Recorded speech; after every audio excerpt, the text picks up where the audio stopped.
as you can see in the title, is going to be the object detections.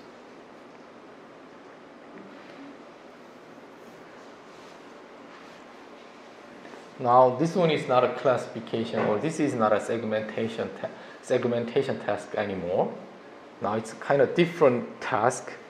Now I'm glad that now we are able to discuss what the object detection is based on all the materials that we covered so far. So it's totally different task. So let's review what classification is. So we want to predict or estimate the class of one object in an image, like whether it's like person or cat or dogs, whatever. Those are the classification task and basically the CNN structure.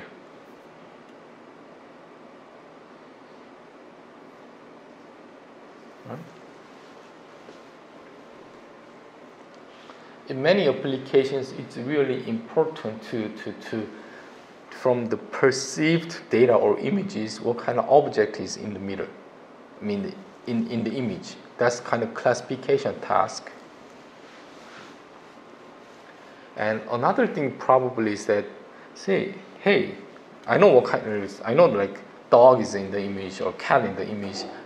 Another question that I want to have or ask is, where is it? What's the location of that, right? So that we call it object location problem. Identify the location of one or more object in the image.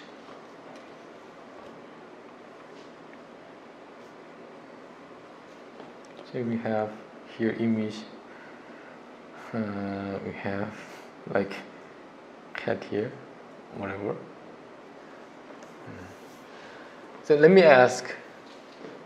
I mean, for us, we know that it's located right here, and in order to represent the location of the object, so how can we represent the location of the object in the image? There are many ways that we can represent the location of it. Probably like the center pixel of the center of that image or object, probably. Right? But in many in object detection field, they put box on top of that the object of interest, showing that the location of that.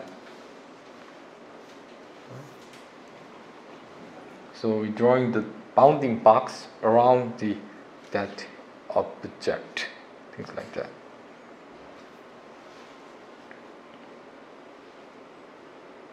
So basically, the object detection is combining task of classification and localizations.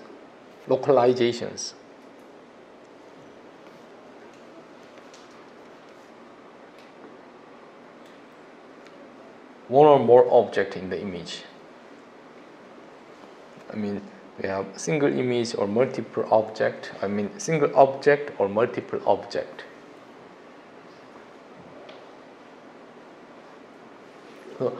So object detection is combining task of classifications and localization as well. I mean, you can. And another thing that here is that it's instant segmentations. Probably I don't need to explain. Just looking at the image, or it's kind of self-explanatory things. Instead of having represent the bounding box for locations, we can have like kind of segmentations.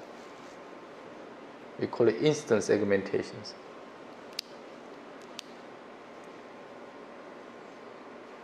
Okay.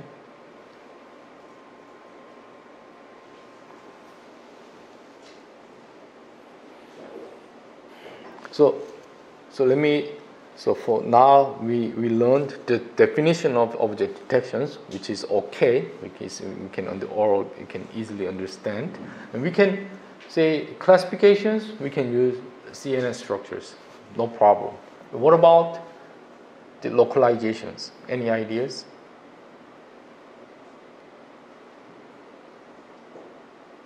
Any ideas?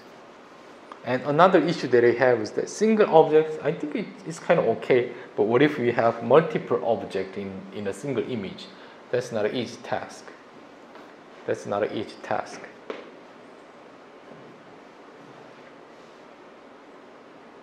So in this course, I'm not going to cover it, right? I'm not going to cover it. The only thing is I'm only thinking about single object, because I believe this is like kind of introductory course for deep learning models. So let's do the object detections with kind of the simplest the example that we have. Again, it's I want to do object detections. It's a simplified version. So that means that if you're looking at this image, like this example, if you say AI guys or deep learning guys are looking at this is not correct. This example is not correct, right?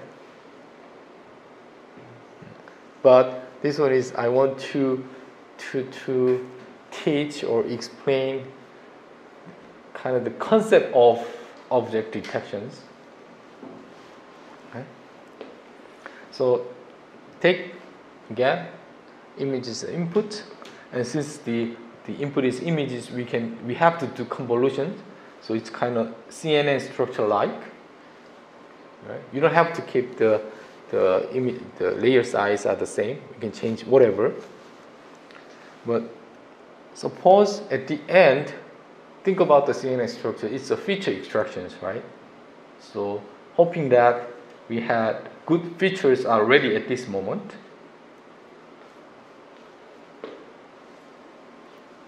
If we're doing like this, it's same as CNN structure. So feature extractions using convolution layers, and we have fully connected and extract what kind of class they have. It's kind of nothing but CNN structures.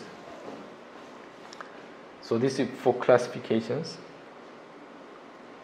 Another task that we need to conduct is localizations. And again, so I will say x, y, and height and width. We need 4 numbers to draw the bounding box. That's not a unique way. I can do. There are many ways that we can represent it. Probably that's another way that we can represent bounding box. But in this community, this is kind of typical way of representing the bounding box. We have x and y, the coordinates at the corner, and we have height and width.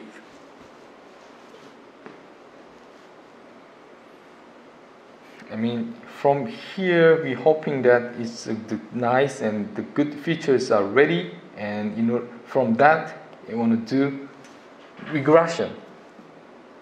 Estimate x, y, and h, and w. It's a regression problem. You want to estimate the bounding box, and you want to estimate what kind of class it is.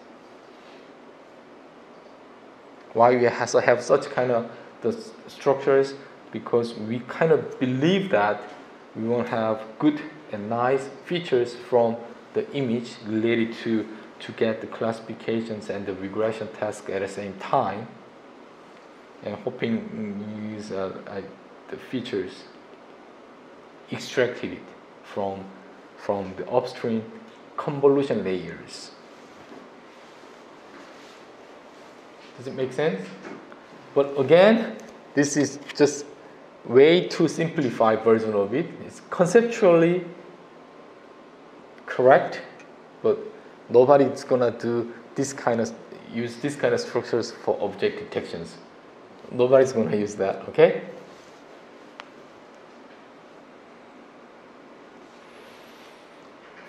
So in this example, we have 5 different classes. So actually, this one is that AI deep learning models for mechanical engineering. That's why we have, the bearings, and like these are the classes that we have. But don't worry about it. Just it's classification problems. And in order to do object detections from the data-driven approach, it's a supervised learnings, and we need to have bounding box as well. So in the training data set or data set that we have, this is the information that we need. We need what kind of class, and we need the box as well. So in that sense, the data is very, very expensive. You have to ask whoever, like, to have this labeled informations. It requires a lot of labors or monies, whatever. So I would say for the object detections, the data is way expensive than just data for classification task. Make sense? Okay. And classifications and the labeled and class, and these are normalized box location as well.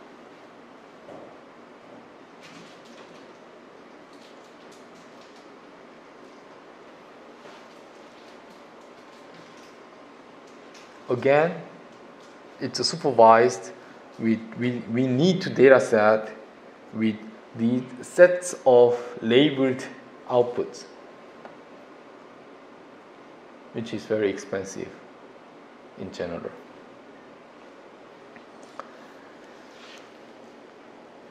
Okay, and it's a feature extractor, or it's common feature extractor because we're gonna use a feature extractor for bounding box or regressors and classifiers at the same time. That's why I had common feature extractor.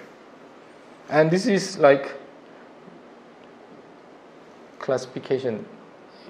Just is similar things that you saw in CNN structure. And at the end, we have global average poolings.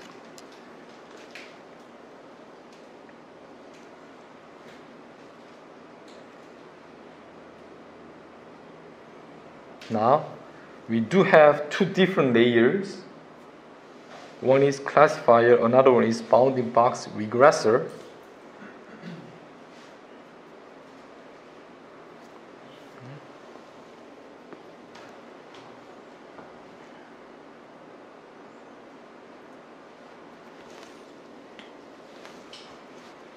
Since the classification is, remember, we have to use the cross entropy, or if that's the multi-class classification problems, it's softmax.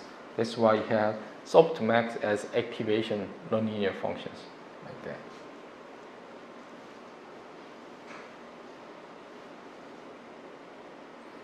But for regressor, I didn't define it, so I guess it's a sigmoid.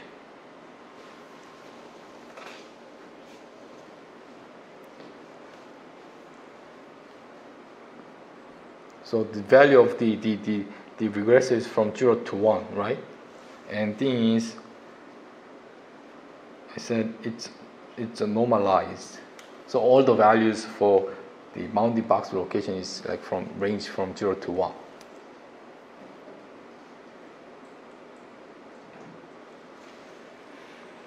Now the model is that we have inputs and output is just we concatenate it with classifiers and the bounding box regressor.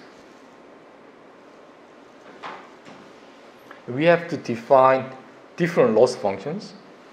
For classifications and the bounding, for classifications we use again here sparse categorical cross entropy because it's a multi-class classification problem. For bounding box it's mean square errors. Right?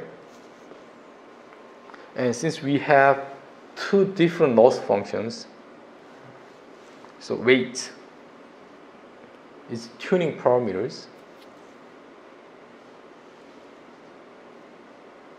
Here I'm gonna keep both of them as in the same importance. I mean, again, there's no reason, right? I start from like put 1 and 1. I mean, in this case, I think it was okay. But if you have, say, the performance of classification is good, but performance of estimating the bounding box is not good, then you have to change all the weights or tuning parameters to get better performance. You see what I mean?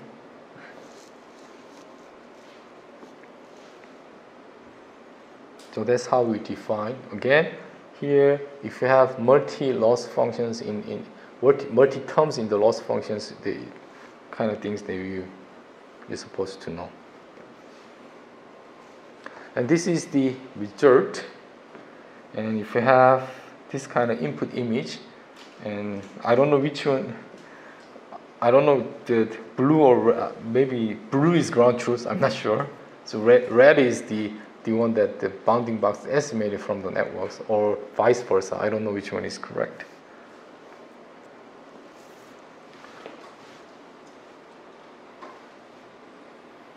That's for object detections. Again, let me go back to the original structure that we have. No, let me go back to. So here, what I want to say is that we know how to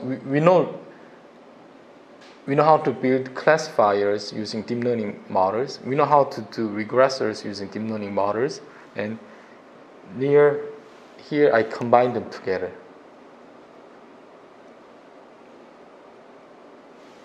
And why is that? Because object detection is kind of, from the definition, it's combining two tasks, classifications and it's finding the coordinate of bounding box, or I would say it's a regression problem. Those are kind of the philosophy they have behind. And this is the example that we have, and you can see. But again, it's in practice, in the real world, this one is not this is not, and this is actually wrong. Okay? But if you typed in object detections like deep learnings in Google, if you Google it, you will see a lot of advanced networks. You can find it, and I'm pretty sure that most of them are available. Okay, so and even like super resolutions and segmentations are, all of them have like, if you Google it, and you are able to find most like state-of-the-art networks. Okay, even including the object detection task. Then starting from that pre-trained model, and we do have our own specific task. So think about transfer learnings. Whether it doesn't matter, it's a super resolutions or deep learnings or object detection, it doesn't matter. Okay? So that's the kind of typical approach that you're supposed to take nowadays for your own research. You don't have to build your models from scratch. Nobody's going to do that. Right. Starting from pre-trained model. but you guys know how to do transfer learnings, right?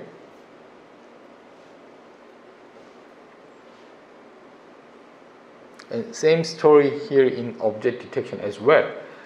You have, like, say from like 10 years, I mean, from like we have lot of famous pre-trained networks and models are known. You don't have to follow, you don't have to understand all of them. I mean, okay? But in you can find all the materials if you want to know. And I guess you guys heard of YOLO or like RCNN and fast RCNN or faster RCNN. Let me see, mask RCNN. Those are kind of the famous ones.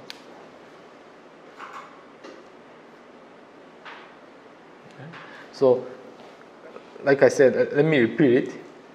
Say you have in one of like in your research, say, hey, your research of course is not going to be object detections, but in order to, I mean, one of the process for your own research, hey, I want to apply the object detection things, right? In that case, find out, like, so Google it and you will see. And you don't have to say, how do I say I want to use YOLO, for example. Like, you don't have to understand like every single thing, but you have to kind of get some ideas. Probably you can find out tons of documentations from the internet, right? And